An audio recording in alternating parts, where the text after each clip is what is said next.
My name is Racquel Foster. My journey with 2 words, breast cancer. So here I am at the halfway point.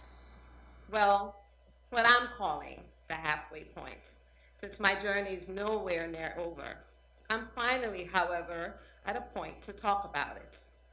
Back in 2016, I found a lump. But I found this lump during a time where I was healing from a major surgery.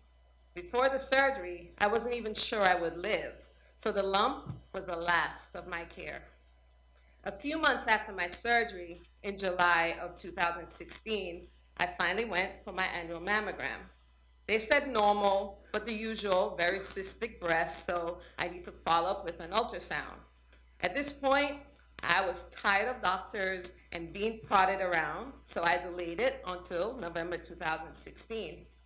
When I finally did the ultrasound, which I had now become routine for me, I expected to hear cystic breast but normal, which I did. But deep inside, I did not believe that result, as I did the numerous other times that I read those words. In the pit of my stomach, those words read as a lie, though they were what I wanted to hear. Finally, in March of 2017, I went for my annual checkup with my gynecologist, and I told her, I don't care what the results said, I don't think this lump is normal. She did her normal check, read the report, and had the same look on her face that I did. No way this is normal. So she requested a mammogram and ultrasound diagnostic. I never heard of this before.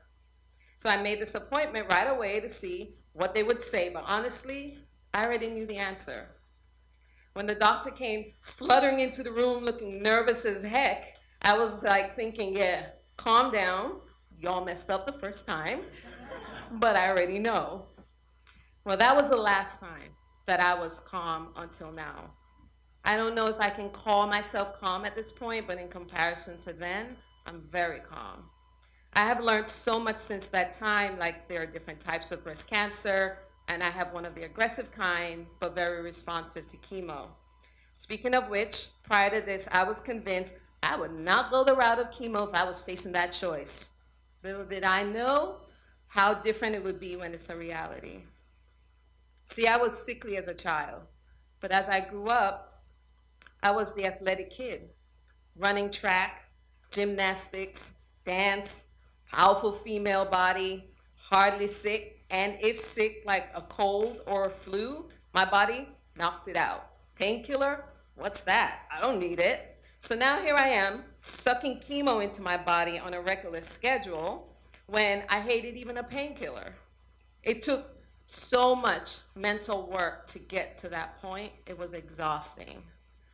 A friend of mine recently said to me, yes, I'm sure having cancer was humbling. And I immediately thought, humbling? No, I don't think so. Many things, but not humbling. But I had to reflect after. Of course, humbling.